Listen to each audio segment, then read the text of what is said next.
CGIAR. Adesuwa Ifedi, SVP of Africa Programs at Heifer International. Martien van Nieuwkoop, the Director of Agricultural Development for the Gates Foundation, and our moderator, Maggie Lake, for a discussion on innovation and entrepreneurship in Africa's agricultural sector. Hi, everyone. Thanks to our panelists for being here. And I'm really excited about this conversation because we just heard about the importance of financing SMEs in Africa. We've talked a lot about intersectionality, as Allison just said, but we're really going to lean into the innovation and the entrepreneurship and bring it right to the ground, to ground zero, and the community that is so important to this, and that is farmers or would-be farmers, which is part of the issue that we'll talk about. And this is really, really key to getting this right and getting the type of progress that we desperately need. So excited to have this conversation and sort of lean into this area. Let's start. Martien, just I always like to kind of set the table and get a reality check on what's happening, our hopes and dreams, and then the reality and the gap in between. So maybe you can do that hard work for us. And when we talk about, and certainly when they asked me to do this panel, I saw innovation, entrepreneurship. I love those things. This is great. We're going to lean into the opportunity. And then you gave me a little bit of a reality check heading in here. So where are we in this? And is there an opportunity that can be unleashed by this innovation? How do we need to think about this? Yeah, it's an excellent question. The thing is, if you look at to what extent climate change has already affected, productivity in agriculture, which we call total factor productivity, the data actually shows, that climate change has already dragged down, total factor productivity growth in agriculture about 30% globally, and in some parts of Africa by 50%. So that's one. Second, if you look at the temperatures last year globally, they were actually higher than when mankind started domesticating crops 10,000 years ago. So agriculture is already very much in uncharted territory. And at the same time, if you look then forward to 2050, with a growing population globally, the food system needs to produce another 50 to 70% more food. So it actually means, that innovation has not delivered. If innovation would have delivered, we wouldn't be faced with this kind of drop in with this drag down, this pull down of total factor productivity. And indeed, what you see in many geographies, that countries are investing maybe 0.3, 0.4% of agriculture GDP in ag research and innovation. In my previous job at the World Bank, where I was Global Director of Agriculture and Food, the reference was in our policy dialogue, you should at least invest 1% of ag GDP in ag research and innovation. So in a way, we actually paying the price for it. And then also when you are in uncharted territory, it means actually that business as usual is not necessarily sufficient, to kind of move forward and also meet this challenge of 50 to 70%. So you need to step up investments in innovation actually to kind of meet that challenge and given where the agriculture sector is. And I think that's the harsh reality.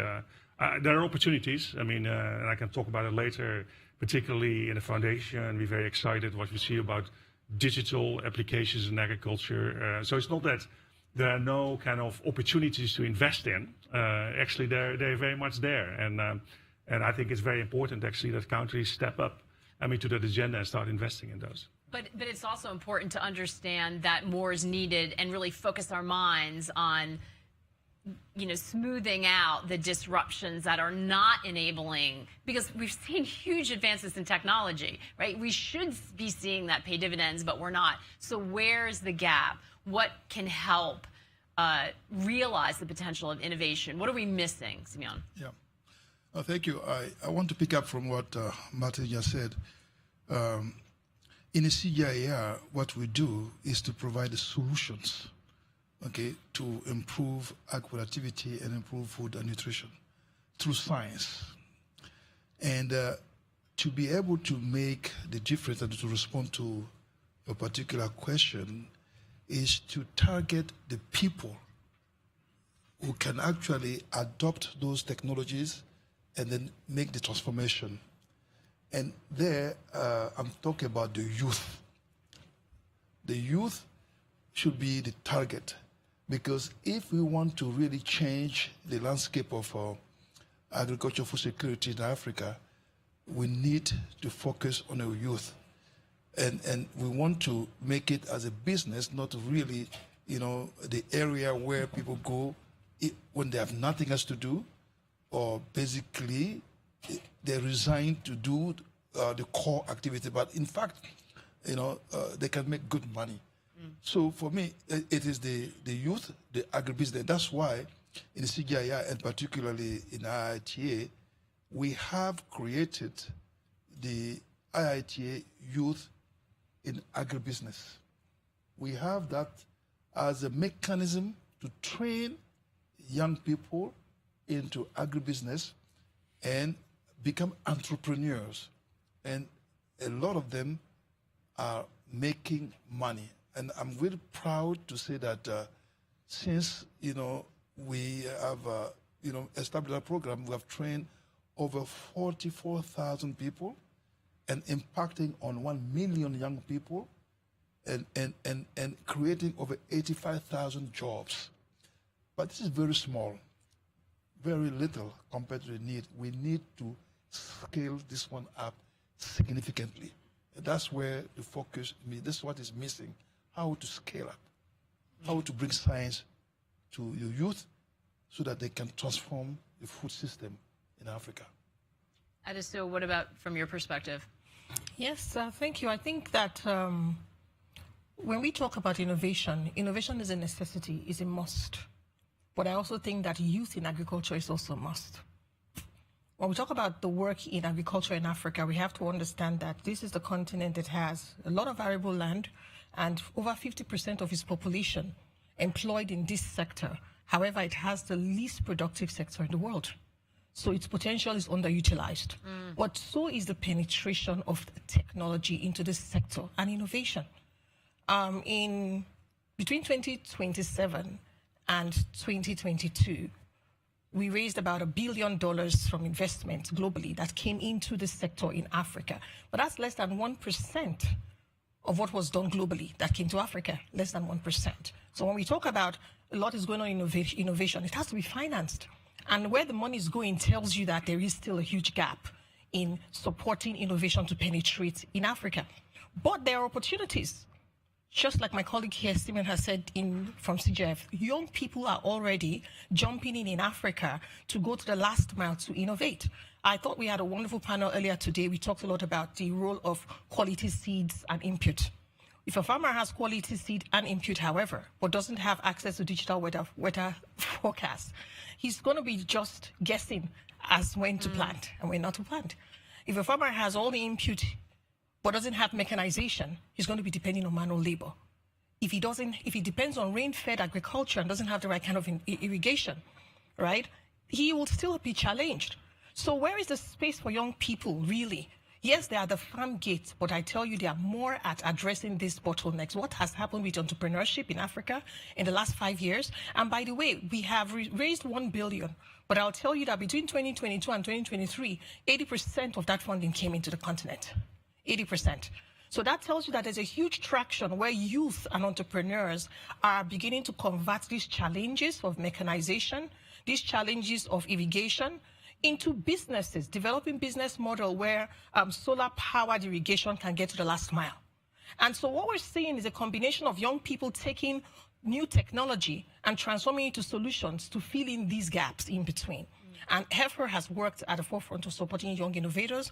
We've invested close to $10 million between 2020 and 2024, $10 million between 2020 and 2024 for AgTech innovators. And we're seeing that beginning to scale. So the opportunities are there, but I do agree with my colleagues on this panel that the role of young people and innovation is a necessity and is also a huge emergency for the agricultural sector in Africa.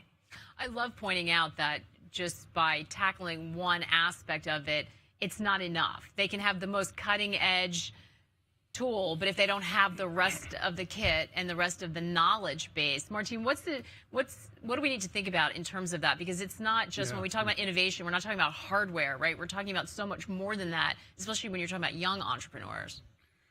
Exactly. So particularly if you want to kind of shift towards climate smart agriculture or regenerative agriculture, whatever you want to call it, but basically agriculture that is productive and sustainable and nutritious. We've done when I was at the bank, we've done quite a number of those kind of country climate smart agriculture country profiles. And the interesting thing is actually there are actually many solutions already out there actually to make agriculture more climate smart. But the issue is, those solutions, there are no silver bullets. Solutions tend to come in packages, and it actually makes it quite knowledge intensive and therefore difficult for farmers, to adopt. And it applies to all farmers, also the youth. The other thing is, the solutions are also no blueprints. It means that you cannot do copy and paste in this apply. So solutions need to be adapted. To kind of local conditions.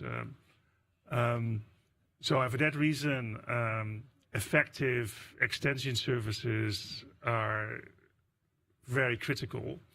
But of course, they are part of the agri-food innovation ecosystem. And I said earlier that has been underinvested, and particularly this kind of very small budget going for agricultural research and innovation tends to go to the upstream. To the research and development, and actually the extension is a kind of forgotten. So that's the major. I just want to underscore that point. That is interesting, and not to say have a mindset of scarcity when you're talking about funding, because it has to go upstream to R&D, but you can't. It means nothing again if it doesn't get to the end user. So you have to be able to connect it, indeed. Yeah. So ag research innovation has been underinvested overall, and as part of the ecosystem, the investments in extension have been really, very, very low, and a huge shortfall there. And not linking to the needs. Not linking to the needs when it comes to the type of packages. That need to be. So effective extension is one. The other thing is, if you look at the economics of climate smart agriculture solutions, and we've done lots of calculations at the World Bank and in the project that we've been financing, the economics look great. The benefits are clearly higher than the cost. The issue, though, is the cash flow. And we do the financial analysis. The costs are up front, and the benefits actually accrue later. That actually can lead to a temporarily kind of reduction in the profitability of farmers. Now, most farmers are smallholder farmers. They don't actually have the surpluses to absorb, those temporarily reductions in profitability. So that's another constraint when it comes to adopting, those type of technologies. Now, particularly when you move to climate smart agriculture, a lot of those solutions have climate co-benefits. And actually reflecting farmers, smallholder farmers, generating ecosystem and environmental services, that can be considered a global public good. So there's a case to be made, for climate financing to be available to help farmers managing what some CEOs of banks call actually this valley of transition. When you talk about agri-food systems transformation, you have to kind of help farmers managing this valley of transition. And of course, one of the things, and the bank actually came out with a report a few months ago, Recipe for a Livable Planet, that actually shows that actually very little climate financing is going into agriculture and agri-food systems. The total envelope is about $660 billion per year, all sectors, international, domestic, public, private. And only 3% or so, 4% or so, goes to agriculture and agri-food system, about $26 billion. The agri-food system accounts for about 30% of greenhouse gas emissions. So you could argue that there's a strong case to be made actually to increase, climate financing to agriculture and food for this particular purpose. And of course, 30% of 660 is about $200 billion. And I think, given where agriculture is, and given that it is a very strategic sector, with what Dr. Fowler also said, I mean, it's part of our defense. We need to make sure actually that climate financing flows into agriculture and food, so that also farmers have better incentives, I mean, to adopt those technologies that are needed to put the sector on a much more sustainable and resilient footing. Yeah. I love that you brought up incentives, and I want to talk to you about that. But I want to pick up on this the middle, the belly of transition is so hard. And you just talked about youth, and if you were trying to engage an entrepreneurial class to skill up in this sector, and then you tell them that, oh well, but it's going to cost you, and then the payoff will be later. Especially when you're young, you don't have the capital to float that. How important is it to create partnerships where you can solve for that problem? Because that's not a great selling point for the younger generation. Yeah. So, no, interesting question, because there are some multiple entry points there. Number one, this will require good policy reforms, okay, in different countries. So it's not just infrastructure. It's policies, for example, for young people, policy reform to access land, for example. So land tenure is an issue. In many countries, in Africa, for example, where, which I cover, access to land for agribusiness is a major constraint. So, and how to handle that is a difficult equation. And we work on it when Martien and I were in the World Bank before. And we've been trying to do that. And there are some cases where it's successful. For example, my own country, in Côte d'Ivoire, they have set up a system in which it is going forward. I mean, the land tenure certificates are being given to people, over time it's taking the time. But there are other countries where it is extremely difficult. So, number one, access to land. Number two, access to capital, access to finance. Okay, it's another problem, because some of these young people are ready. They want to take on technologies. They want to scale up, but they are facing financial constraints. How to facilitate that? Okay, and the third area, of reforms basically will be in the regulations. For example, movement of seeds between countries, this kind of thing. So that's one angle that I want to talk about. The second angle, and talking about the spectrum between the upstream and downstream, being part of CGIAR, this has been a major area of concern for us. And this is why in the current reform of the CGIAR, we have a mega program called Scaling Up. And already in IIT, for example, where I am, the DDE, we have a whole department in charge of partnership, and with funding from the African Development Bank and also from the foundation, Gate Foundation, we have a program called TAT, Technology for African Agricultural Transformation. And that program is working with countries to ensure that novelties, new technologies are made available to countries, and then when they get, if you want, the loan or grant from multilateral organizations like the World Bank, African Development Bank, or the Eastern Development Bank, and so on, they can adopt some of these technologies. And the CGIAR provide a clearinghouse to make available some of these technologies so that the farmers can adopt them. That's one mechanism by which we are also linking upstream with downstream. Because in my travels, when I meet policymakers, they understand the value and role of science, but they are impatient. What they want is result now to change. So in my job, when I talk to my scientists, yes, we're doing that, but how can we measure the impact of what you're doing now so that people can see the benefits of investing into research and development? That, gap is a challenge that we're facing, and we try to fill that gap. Okay, and then, for example, in IIT also, one thing that we are doing, which I really want to mention, because we have, if you want, an instrument called a business incubation platform, where based on technology that we are developing, how do we make them to be adopted by the private sector so that the young people can adopt them? So we have, if you want, a platform that link the users to the private sector so that when we work with the private sector, they can actually, the young people can take some of this technology to multiply them, to make them, to scale them up, and we provide them with the technical assistance needed. So, but again, all those things, it's at a small scale, given the needs. Yeah. We need to really... And scaling it. But that is an issue because, as I think one of you said before, there's no one-size-fits-all blueprint. Exactly. Adesuwa, I'm sure training, you just mentioned the technical skills, you're pitching them a generation to become farmers. And on other panels I've done, there's a drop-off, right? We don't have this generational pool into it. A lot of young people turned away from farming. So talk to me a little bit about what your experience is in terms of training up a generation, especially now we're talking not just farming, but ag tech, to use the tools that can help them get to the size where this is a profitable business to go into. Yeah, so I think it's interesting because traditionally, if you asked me this question 10 years ago, I would give you a different response. Say we're training and we're encouraging the young people and we're supporting them. I actually think that post-COVID, there's a lot of data and information out there that young people are leveraging.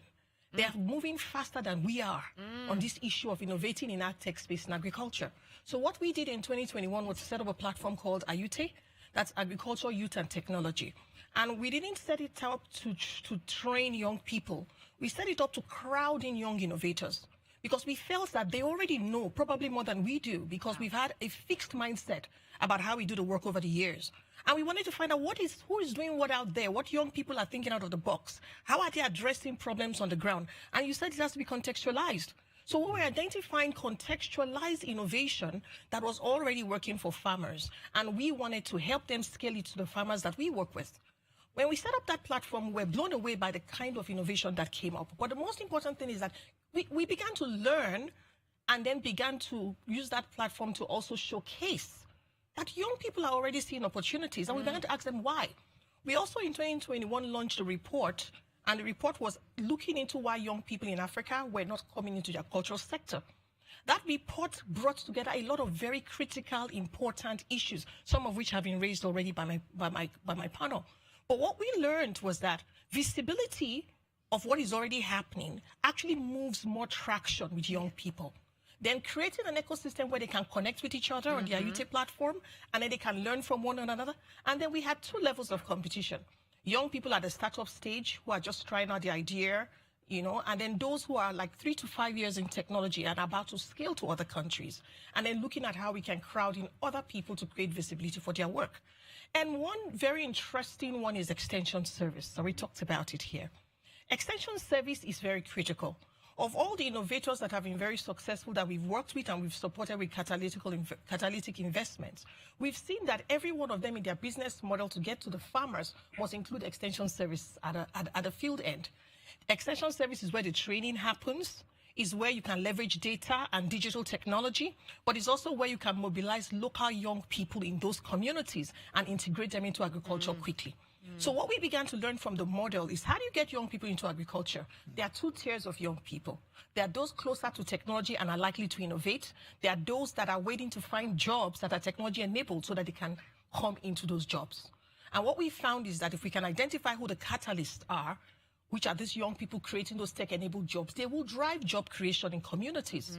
So we've seen those young people engaging other youths as extension service workers who are gathering data, using technologies to support farmers, to bridge the farmer gap in technology adoption, and also to bring those education and training to the market. But two things that I think are extremely important for this ecosystem of youth who are trying to innovate is data and finance.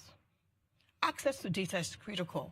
Data is an infrastructure that we often ignore, but we must know that without access to data in the non-traditional markets where African smallholder farmers exist, services cannot get in. But we've also found that when one innovator is able to aggregate data for his own job, that data can be leveraged to create solutions for many others as well. So we're seeing big data disrupt. We're also seeing young African innovators coming in from places, where they've worked in the US or whatever, and they've worked in AI and big data. And they're now innovating on the ground with satellite imagery and using that kind of data to see how they can disrupt, And that's amazing. It's so exciting. I mean, that's an innovation hub anywhere else, right? Or a sandbox, depending on, what industries you're working in. Yeah. Martien, talk to me a little bit about the gender component. That was brought up in the last conversation. We were talking about financing, really targeting, bringing women into this. How do we need to think about this? How can that help scale the solution?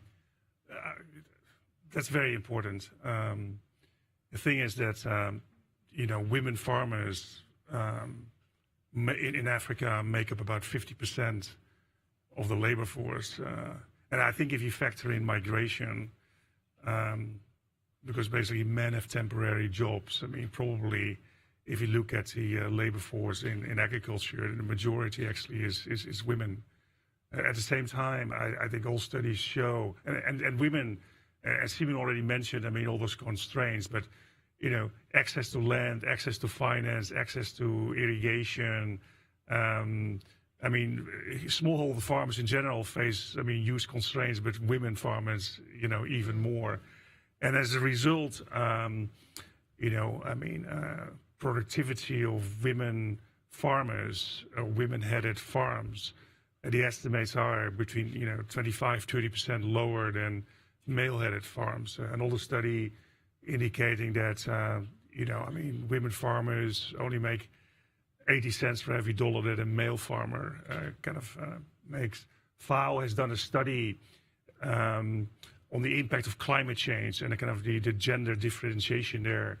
I mean, coming up with estimates, looking at areas where agriculture is important, overlaying with the climate change impacts, where women farmers, they were affected, on an annual basis in those geographies at a cost that was $53 billion higher than male-headed farms. There was a number that the FAO came out with.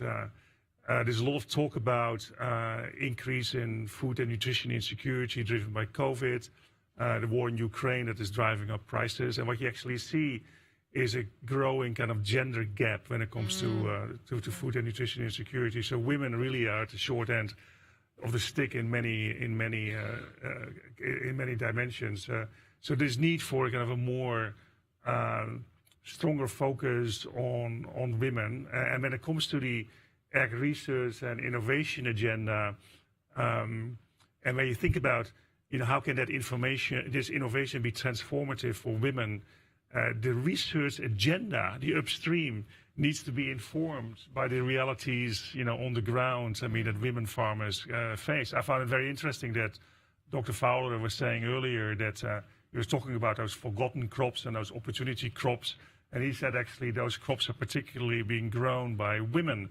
And he said, if you want to empower women, you need to focus on those crops. But the interesting thing is, if you look at R&D, they're not focusing on those crops. So clearly there's a bias, in the R&D agenda there. So can you kind of correct, for that bias and actually kind of, so that you actually have a very strong focus, upstream, to solve the problems that are particularly important for women, rather than actually trying to kind of come up with a solution and then try somewhat downstream to convince women. That's the best, solutions for the problems they face. So that feedback loop, probably needs to be strengthened. That currently doesn't exist. Yeah, and it's always so important, right? The importance of tying the community into the solution, I think has to be critical to finding this. And I loved what you said, Adesuwa, about taking the knowledge and bringing it back, not just coming in and throwing down a solution without understanding what's on the ground. That's probably the case across the board, but most certainly in farming. Simeon, how do you think about that? Because it must probably applies to financing as well. Yeah, Martin's right. Women constitute, a major force in agriculture in Africa, and we cannot not focus on them. And this is quite important. And they really face significant constraints, like access to land. In some cases, already even traditionally, some of them have difficulty to access land.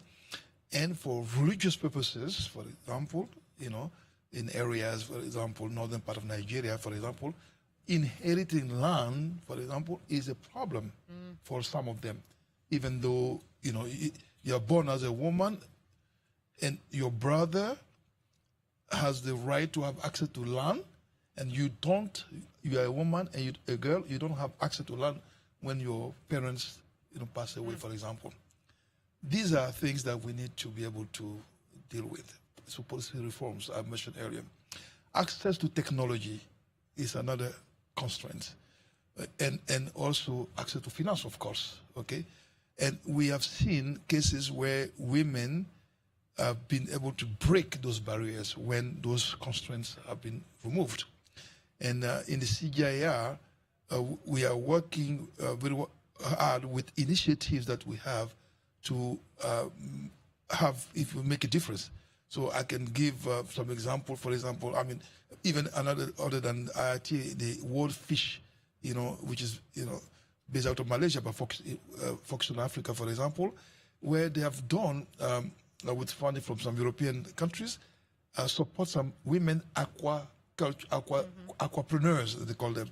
And they were able to increase their income by 129%, you know, because they were able to access, you know, fish seed, fingerlings, to be able to really produce the fish needed for the market. Myself, I just came back from DRC, eastern part of DRC. And, you know, after the Africa Food Summit in Kigali. And as I was driving between the city of Bukavu and the IIT station along the road, I have the pictures.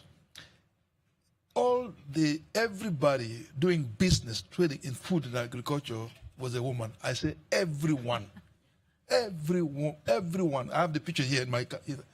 And then they were sitting side by side. The men, they were driving the motorcycles. Okay, they were specializing in the transport.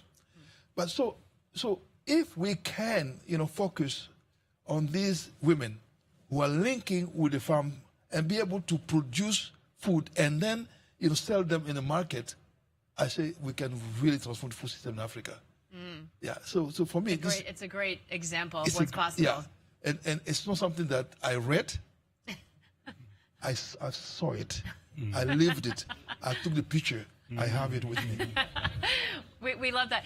But this brings up, and I'd like to sort of go around and end on this point. That's why I'll start with you.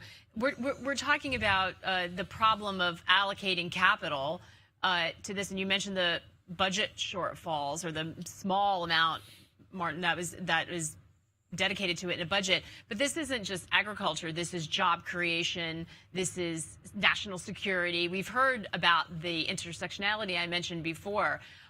This has the potential to have an enormous impact on local economies.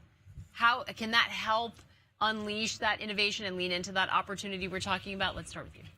Adesuwa. So I think maybe many of you may have seen this data, but the data shows that for every 1% that government invests in the agricultural sector, there's more than a 5 times impact on poverty reduction as compared to every other sector. There's more than 5 times impact on poverty, on rural economy, and on urban poor as well. So where we see the trigger that agriculture is already demonstrating with the minimum investment it's getting, that it has the hugest capacity to address poverty, job creation, both for rural and urban community, not just rural poverty, but urban poverty, then there is a huge need to see it as strategic for transformation. So for us in Heifer, we think that agriculture is an opportunity not just to support the smallholder farmer community, address rural and urban challenges in terms of poverty and infrastructure, but also to create jobs for young people, but we think is economically transformational. Africa has the fastest growing urban communities now. That is a huge growing market for the potential for agriculture to feed. If Africa can feed itself, that is food security for the rest for Africa, but it's also security for the rest of the world. Yeah. So there is a huge opportunity for increased investment, and its impact is not only on the continent alone, the impact is on the rest of the world as well. That was a serious statistic, Adesuwa. That was amazing. Martien, let's close this out. Your thoughts on that? Well, investing in innovation is a necessity. So, if I come back a year from now, I think it would be good, in the COP, also in Africa, there's talk about, the next 10-year period under the Comprehensive African Agricultural Development Program. Let's make sure that governments, countries actually invest 1% of ag GDP in ag research and innovation. And that's not just the global south, it's also the global north. Also if you look at the ag R&D expenditures in the United States, they also actually have been reduced by a third, compared to where they were, 20, 30 years ago. So, and if you don't do that, you will pay an even larger price, that we're already paying now. And with that stark warning, though, there is much to be optimistic about, it sounds like, based on the programs that you're working with on the ground. We're seeing that they work. It's just a matter of focusing our minds. Yeah, no, absolutely. As we are nearing the end of this chat, this conversation, I just want to say that there will be no development in Africa without the youth. It's impossible. We have to focus on them. We have to create opportunities for them. We have to give them access to technologies, knowledge, so that they can, in turn, create the transformation needed for agriculture over the next years to come.